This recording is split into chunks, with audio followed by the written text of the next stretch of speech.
que faz a vida valer a pena? Porque muitas pessoas, principalmente nesse período de pandemia, têm pedido pela morte. Elas não estão suportando passar pelo momento que elas estão passando. E o índice até mesmo de suicídio tem sido muito grande. As pessoas estão cada vez mais sem entender o que faz a vida valer a pena. O que traz sentido para a vida. Colossenses capítulo 3, no versículo 23, o apóstolo Paulo vai tocar nesse assunto de uma forma que vai falar o nosso coração nessa noite. E que nós seremos abençoados, amém, irmãos? Tudo quanto fizerdes, fazei de todo o coração, como para o Senhor e não para homens, cientes de que recebereis do Senhor a recompensa da herança, do galardão. Por quê? Porque a Cristo o Senhor é que estás servindo. Pois aquele que faz de justiça receberá em troco o quê? A injustiça. E nisso não há acepção de pessoas. O que tem oferecido ao mundo? Exijo tantas coisas do mundo: respeito, dignidade, amor, compreensão, conhecimento. Se eu for fazer uma lista do que eu exijo do mundo, vai ficar enorme. Mas o que eu tenho oferecido para o mundo? Nunca pensei nisso e nem sei se tenho resposta para isso. Porque sempre pensei que o mundo nunca precisasse de mim para alguma coisa. Será que precisa? O que posso oferecer ao mundo, nem sei, na verdade, o que oferecer para mim mesma. O que posso oferecer ao mundo, não sei. Como posso contribuir para o mundo, também não sei. Para todas as pessoas, não tenho a mínima ideia. Ah, quer saber? Amanhã tem prova. Eu vou estudar. E assim termina esse poema de Rosângela Trajano, falando a respeito do que nós podemos oferecer ao mundo. E essa palavra mundo, logicamente, ela quer dizer a respeito de pessoas. E ela diz: não sei nem o que oferecer a mim, quanto mais o que eu vou oferecer para o mundo. Quer saber? Amanhã tem prova, deixa eu estudar. Ou seja, deixa a vida me levar. Deixa eu viver o que eu tenho para viver, sem saber por que eu estou aqui, qual o sentido da minha vida e o que eu estou aqui para fazer. O fato é que você precisa entender que quando Deus colocou cada pessoa aqui nessa terra, Ele dotou cada pessoa com capacitação, com capacidade, cada pessoa. É fato que nem todas as pessoas possuem a mesma capacidade, é lógico. Se você pegar, por exemplo, uma garrafa de 2 litros, ela tem a capacidade de 2 litros de água. Essa garrafa aqui deve ter 1 litro, então ela vai ter 1 litro de capacidade. O que vai caber nela é exatamente a sua capacidade. Cada um tem a sua, não importa. Todos nós fomos dotados de capacidade. A capacidade que foi colocada por Deus em cada um de nós tem um propósito. Porque propósito significa exatamente isso. É o porquê. Quando alguém diz para você assim, você sabe qual é o propósito da sua vida? Ela está perguntando para você, você sabe qual é o porquê da sua vida? Você sabe por que você está vivo? Por que você está respirando? E não outra pessoa no seu lugar? Por que outros partiram e você permaneceu? Isso é propósito, é quando você encontra um porquê da sua existência, um porquê de você estar aqui. O nosso propósito só pode ser revelado quando nós demonstramos através da nossa capacidade. E a nossa capacidade só pode ser revelada quando nós demonstramos através das nossas obras. É por isso que ele está dizendo assim, ó, tudo que vocês fizerem, faça de todo o coração. E essa palavra fazer traz a ideia de ação, ou seja, de obra. É a ideia de você realizar. Por isso o tema da mensagem é o poder da realização. Deixa eu fazer uma pergunta. Tem gente aqui que está disposto ainda a fazer acontecer ou tem alguém que está querendo morrer? Quem quer fazer acontecer? Hã? Porque qualquer coisa a gente faz uma oração aqui rapidinho, Jesus dá um jeito, irmão, para levar. O que nós temos que entender é que nós temos uma capacidade, essa capacidade de realização, ela vai nos dar um senso de propósito, e esse senso de propósito vai nos dar um motivo para acordar, para amanhecer, para despertar, para sair dos nossos ombros aquele peso que muitas vezes a gente carrega. Meu Pai, como será esse dia? Será que vai ser mais um dia de sofrimento? Será que vai ser mais um dia de tristeza? E aí a conclusão é essa: não vale a pena viver. Mas se você está vivo é porque há um propósito. Se há um propósito é porque você tem uma capacidade. E se há uma capacidade é porque você tem o poder de realizar coisas. Você tem o poder de fazer coisas que foi dado por Deus. E todas as vezes que você não usa, você peca. Porque aquele que sabe fazer o bem e não faz, comete o quê? Pecado. E todas as coisas contribuem para o bem de quem, irmãos? Daqueles que amam. Mas eles são chamados para o quê? Segundo o seu propósito. Então o nosso propósito está completamente ligado à nossa capacidade de realização. Quem sabe você esteja argumentando na sua mente nesse exato momento a sua idade. Eu já estou com a idade avançada, então eu não tenho mais como realizar nada, eu não tenho mais como fazer nada. Deixa a juventude fazer, deixa os jovens fazerem o que precisa ser feito. Mas será que é exatamente assim? Exemplo, Abraão, 75 anos. Você se lembra de Moisés, depois de 80 anos. E a gente vai vendo homens que foram usados, mulheres que foram usadas, independente da sua idade. Mas foram pessoas que, seja mais cedo ou mais tarde, acabaram descobrindo o sentido da sua vida. Acabaram descobrindo o seu propósito de vida, a razão da sua existência. Porque o pior estilo de vida que você possa levar é um estilo de vida que você não sabe o porquê você está aqui nessa terra. Por que a sua vida vale a pena e qual é o sentido da sua vida. Esse é o pior. Agora, quando nós estudamos um pouco a respeito dos filósofos gregos, principalmente os filósofos socráticos, 400 anos antes de Cristo, eles diziam assim, que todos nós possuímos uma capacidade e nós devemos buscar aumentar essa capacidade, tá certo? E nós devemos buscar a excelência, para que através da excelência a gente alcance patamares maiores. E nisso está o sentido da vida. 400 anos depois surge um homem que pisa sobre essa terra, um homem simples, um homem que diz assim: quem quiser me seguir, negue-se a si mesmo. O sentido da vida não está em você buscar a sua excelência para um objetivo egoísta, para um objetivo próprio, mas o ápice da sua vida está em você amar a Deus sobre todas as coisas, com toda a tua alma, com todo o teu entendimento, com toda a tua força, de todo o teu coração. E o texto de Paulo está dizendo que tudo o que você fizer, faça de todo o coração. Mas aí vem o segundo mandamento, que é o quê? Amar o próximo como a ti mesmo. E lá na frente no Evangelho de João, Jesus vai e altera esse mandamento. E ele diz assim, ó, um novo mandamento vos dou, em que ameis uns aos outros como eu vos amei. Não mais como você ama a si mesmo, porque você já não é mais padrão de amor. Padrão de amor agora se chama Jesus. E como é que Jesus amou? Um amor altruísta, um amor que se entregou, um amor que se sacrificou, um amor que foi capaz de dar a sua vida pela humanidade. E ele diz assim, ó, quem é que tem maior amor?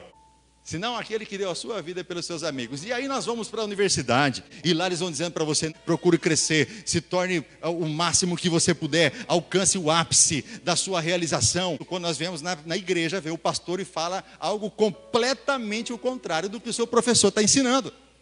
Porque enquanto seu professor está ensinando, dizendo para você que você deve buscar sim a excelência, o seu pastor concorda, busque a excelência sim. Mas ele está dizendo assim, busque excelência com um propósito. Se você buscar a excelência somente para si, ela é vazia. Ela não funciona, não vai adiantar em nada. Você não vai agradar a Deus se você buscar a excelência pensando em usá-la para você mesmo, para os seus próprios objetivos, para os seus próprios sonhos. Então vem Jesus Cristo dizendo assim, ó, que basicamente os seus sonhos vão na contramão do sonho de Deus. E que a sua excelência, a sua capacitação, o seu poder de realização vai funcionar e será muito bem-vindo para o reino quando você deixa de lado o egoísmo para você viver a vida em comunidade, a vida em se doar ao próximo. Então ele está dizendo assim que o verdadeiro sentido da vida não está em você amar a si mesmo em primeiro lugar. Está em você amar a Deus e o próximo como Cristo amou o próximo. Quando Cristo se entregou na cruz, na sua opinião, quando ele vai morrer, ele é cuspido, escarnecido, ele estava pensando nele? Ou ele estava pensando em nós? Então, esse é o padrão de amor. Aquele que diz assim, olha, eu vou fazer a minha faculdade, mas quando eu terminar essa faculdade, eu sei exatamente como eu vou usar ela no reino. Diga assim, isso é uma vida com propósito. Eu vou arrumar um emprego, e eu sei exatamente como fazer esse emprego beneficiar a vida de muita gente.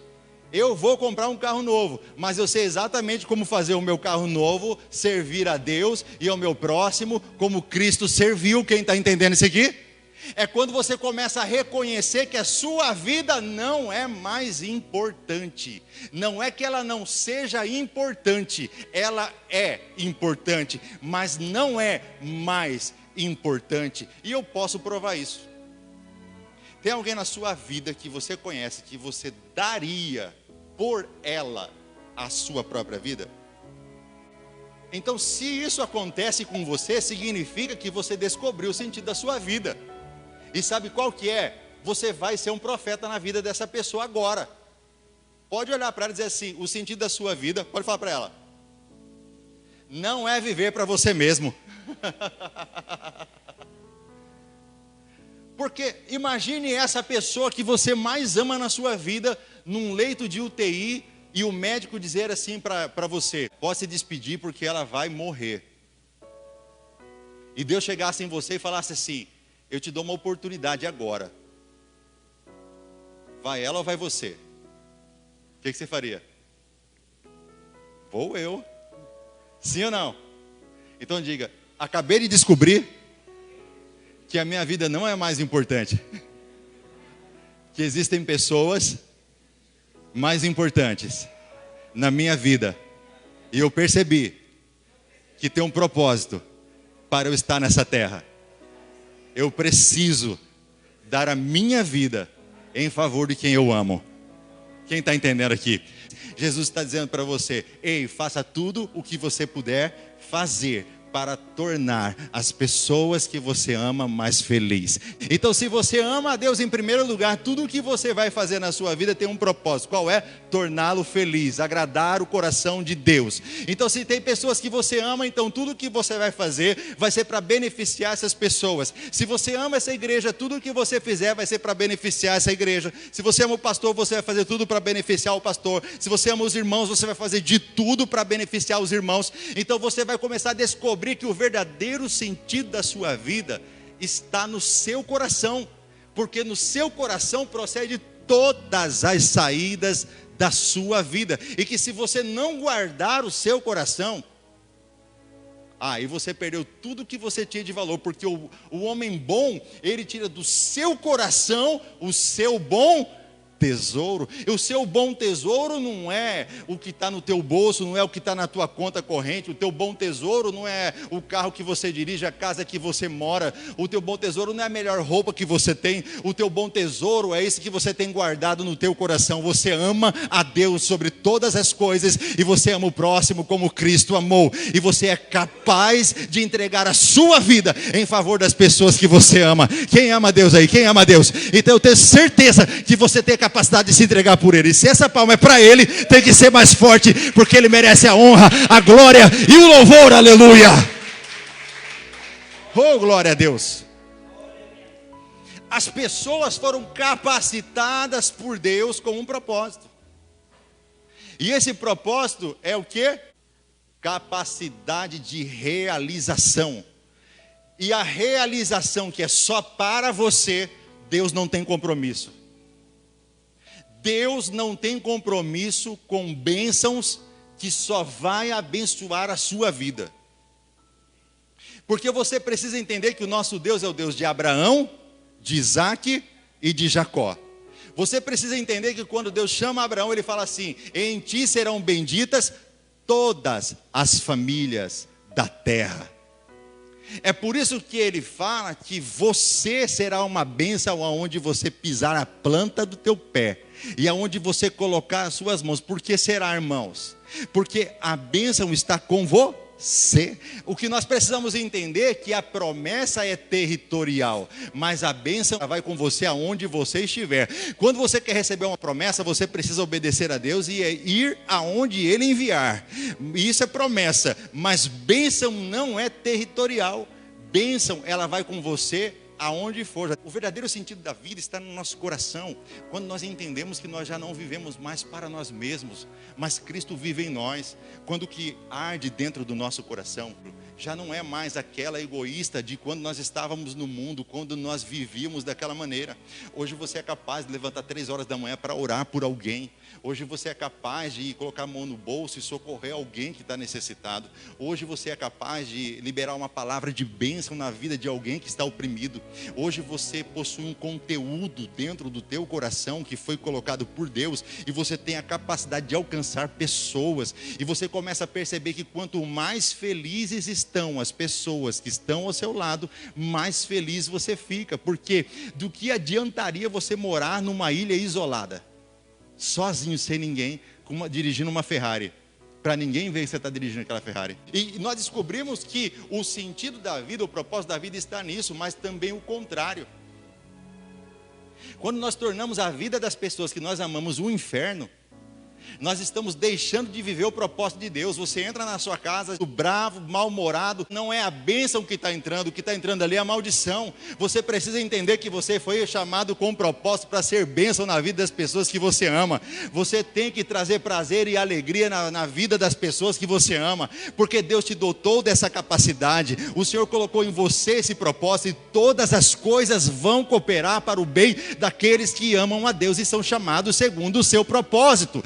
Então Deus vai cooperar com você no dia que você colocar no teu coração o desejo de viver o propósito, que é o quê? Amar a Deus sobre todas as coisas e o próximo como Cristo amou. Então você começa a amar a sua esposa de uma maneira diferente, você começa a amar o seu esposo de uma maneira diferente, começa a tratar os seus filhos de uma maneira diferente. Aquela pessoa estranha que você era, esquisita, mal-humorada, que você era ranzinza, briguenta, você já não é mais. Por quê? Porque você percebeu qual é o propósito da tua vida. Você percebeu que valeu a pena você ter permanecido vivo diante de todas as tempestades que você enfrentou na sua vida. Deus te salvou e não te salvou por acaso, não. Ele te salvou e te salvou com um propósito. E agora que você está vivo, você precisa fazer a vida valer a pena. Valer a pena para a tua família, valer a pena para essa igreja, valer a pena para os teus amigos. Tudo aquilo que Deus tem acrescentado na tua vida tem que valer a pena, porque a palavra está dizendo que nós receberemos o galardão,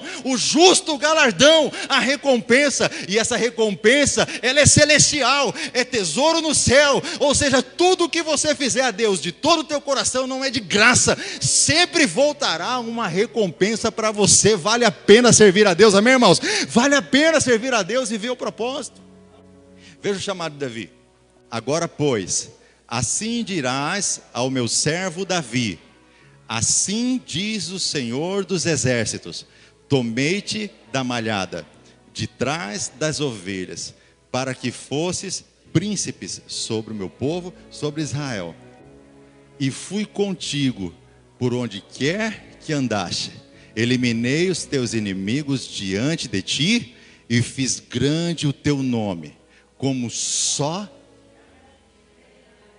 E quem são os grandes na terra? Por que ele foi tomado de trás das malhadas? Por quê? Tá, e por que ele foi tirado de lá? Para quê? Sobre quem? Ah, então Deus não está pensando só em Davi, não? Não, eu vou honrar meu servo Davi. Quer dizer que todo o tempo Deus estava pensando no... Aí, quem entende o coração de Deus, igual Davi entendeu, de ser príncipe, modelo, ele tinha coração de rei, espírito de servo. Coração de rei, espírito de servo. Olha só, Deus falando para você, tá bom? Eu vou ler para você, Deus falando para você. Pega aí, levanta a mão, pega aí. Então eu serei contigo por onde quer que andares. Eu vou eliminar os teus inimigos diante de ti, e farei o teu nome grande, como só os grandes têm na terra. Aleluia! Deus vai fazer o teu nome grande, sabe por quê? Porque tem um povo Tem pessoas que Deus está levantando você para abençoar essas pessoas, e todas as vezes que você conquistar só para você, você não é ninguém. Seu nome, mais cedo ou mais tarde, cai no esquecimento. Isso aqui é parede, vem um, derruba e constrói de novo. Mas o que você constrói na vida de uma pessoa permanece para sempre. Davi até hoje é lembrado como o grande rei de Israel. Ungido, recebeu a promessa de que Cristo viria da sua descendência. Porque ele foi, diferente de Saul, o único capaz de ter um coração segundo o coração de Deus. Que é o quê? Ter um propósito, abençoar vidas. O problema é que você tem um chamado, o problema é que você tem um propósito, e você, como Davi, descobriu que é homem, mulher, falho, pecador, cai, erra, fracassa. E o interessante é que Deus não vê como os homens veem. Os homens estão atentos aos seus erros, à sua aparência, ao que você pode oferecer, o que pode dar, mas Deus não. Deus está atento ao teu coração. Exatamente. E Deus sabe que quando você cai, por fora, por dentro, você está em pé. Ele sabe que muitas vezes quando você erra, por fora, por dentro, você já está preparado para recomeçar. O problema não é cair. O problema é permanecer caído. Esse é o erro. Porque muitas pessoas se afastam de Deus? Porque caíram. Por que elas não permanecem em Deus, aguardando que Deus as levante? Por que não permanecer em Deus, esperando nele, como Davi disse, esperei com paciência no Senhor. Ele ouviu o meu clamor. Teve momentos que ele disse assim: Senhor, não vire o teu rosto de mim. Olha para mim, Senhor. Não esconda a tua face de mim. Porque eu caí por fora, mas por dentro eu estou em pé. Dentro de nós essa capacidade de recomeçar. Entenda uma coisa: lição que você não aprende, repete. E tudo aquilo que você repete significa que você volta para o mesmo ponto. E sabe o que é pior? Dá mais trabalho. Porque quando você perde a credibilidade diante dos homens, dá mais trabalho para você reconstruir. Demora mais tempo. As pessoas demoram mais para confiar. No dia que você mentir para alguém, quando você estiver falando a verdade, ela já não vai acreditar. Já viu aquelas pessoas que brincam muito com coisa séria? Aí na hora que ela vai falar sério, as pessoas não estão levando ela a sério, porque ela brinca demais, você não sabe se ela está falando sério ou não. Então quando nós caímos, demora muito para levantar. E as pessoas pensam assim: é mais fácil ficar prostrado do que eu me levantar, porque o trabalho agora vai ser dobrado. O que nós precisamos aprender nessa vida? Nunca julgue alguém pela sua queda. Nunca julgue ou condene alguém pelo seu passado. Jamais imagine que aquela pessoa não tenha capacidade de ser levantada novamente. Entenda uma coisa: pessoas aprendem, pessoas se arrependem, pessoas choram, pessoas amadurecem, pessoas mudam, pessoas se levantam. Eu não sei porque você parou de fazer a vontade de Deus e viver o seu propósito. Quem sabe tenha sido uma queda, quem sabe tenha sido uma decepção, mas eu quero dizer para você aqui nessa noite: Deus dotou você com uma capacidade de recomeçar. Do mesmo lugar que você caiu, você tem o poder de levantar de novo. Você é mais forte do que pensa, sabe por quê? Porque o poder de Deus opera justamente na tua fraqueza. É onde você caiu que Deus te levanta, só para provar que Ele é Deus, diante dos olhos de todos aqueles que diziam que nem Deus te daria solução. Já teve gente que olhou para você e disse assim: aquele lá não tem jeito. Mas Deus do céu olhava para você e falava assim: eu conheço o futuro dele, eu conheço o futuro dela, tem jeito sim, e eu vou levantar ele e vou levantar ela dessa terra, vou tirar de trás das malhadas, vou tirar do pasto e vou colocar entre os grandes, na posição em que eu vou engrandecer o nome, porque eu tenho um povo para você, eu tenho pessoas que você vai ajudar, vai socorrer, pessoas que você vai amar, pessoas que você vai ajudar. Deus está te levantando para um povo. Você não precisa ser pastor para isso, você não precisa ser pastora para isso, mas Deus está preparando você para um povo, e por causa desse povo, dessas pessoas que você vai ajudar a cuidar, juntamente com os pastores, Deus vai engrandecer o teu nome nessa geração. É tua recompensa, ninguém vai roubar. Onde a traça e a ferrugem não corrói, é onde está o seu tesouro. Entenda uma coisa e grava isso no seu coração. O seu melhor é revelado em tempos difíceis. O seu melhor é revelado em tempos de dificuldade. Você coloca para fora quem você é de verdade nos tempos da provação. Todas as vezes que o inimigo quis te derrubar para impedir você de viver o seu propósito, para impedir você de viver a sua realização, para impedir você de agir em prol do reino, demonstrando o teu amor a Deus, o teu amor aos irmãos, o teu amor às pessoas que você ama. Todas as vezes que o inimigo quis te travar, te impedir, colocando em você sofrimento, colocando em você dor, rejeição dos seus pais, você se sentiu uma pessoa sem valor nenhum, e por causa disso você se entregou ao inimigo e às estratégias dele e às pessoas que ele coloca no seu caminho.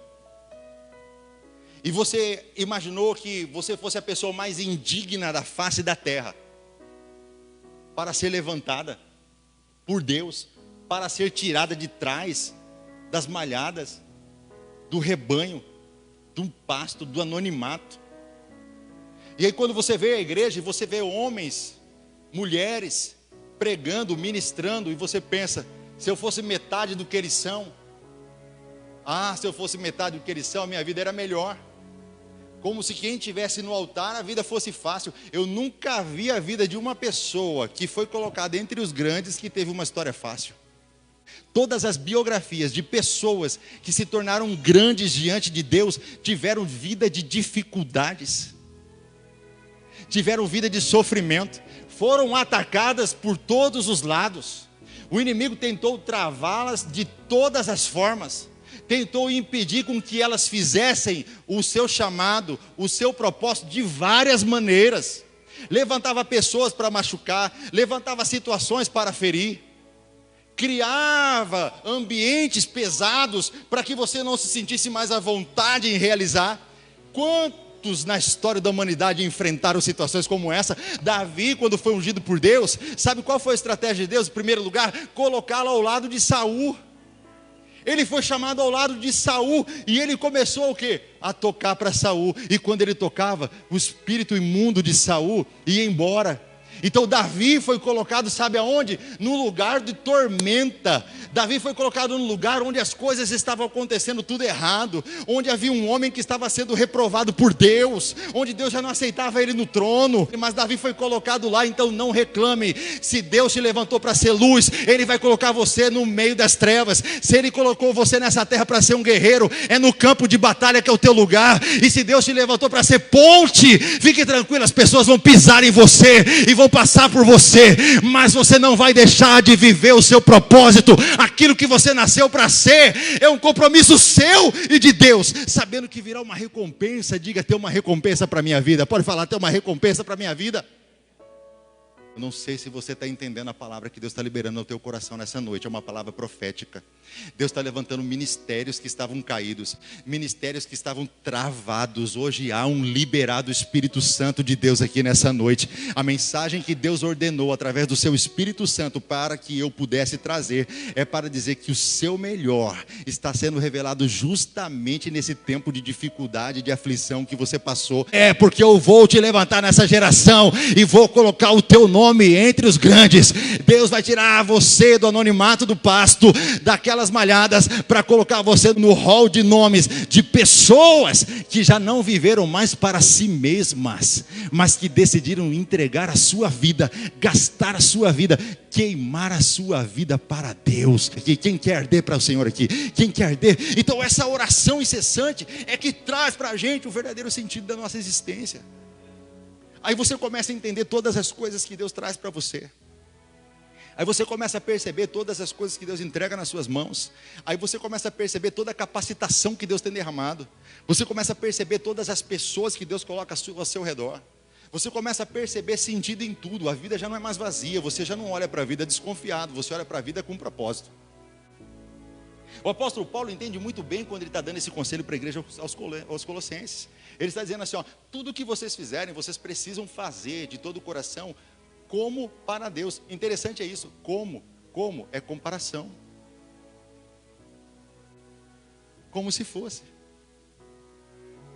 É para os seus irmãos, mas faz como se fosse para Deus. Quem está pegando? É muito simples. Ele está dizendo assim, faça como se fosse para Deus. É assim, ó. É simples, é assim, ó. Quer ver, ó? Olha para a pessoa que está ao teu lado. Quem você está vendo? Fala o nome dela. Quem você está vendo? Agora, olha de novo, olha de novo. Fala assim, irmão, parei de ver você, vou começar a ver Deus em você. Porque se você não começar a ver Deus na vida da pessoa que está ao seu lado, você nunca vai conseguir fazer nada de todo o teu coração.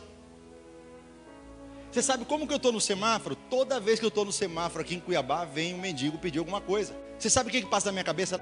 Vai a um anjo, vai a Deus. Vai a Jesus que veio dessa forma aqui. É doido, vou fazer, meu irmão. O que você está precisando?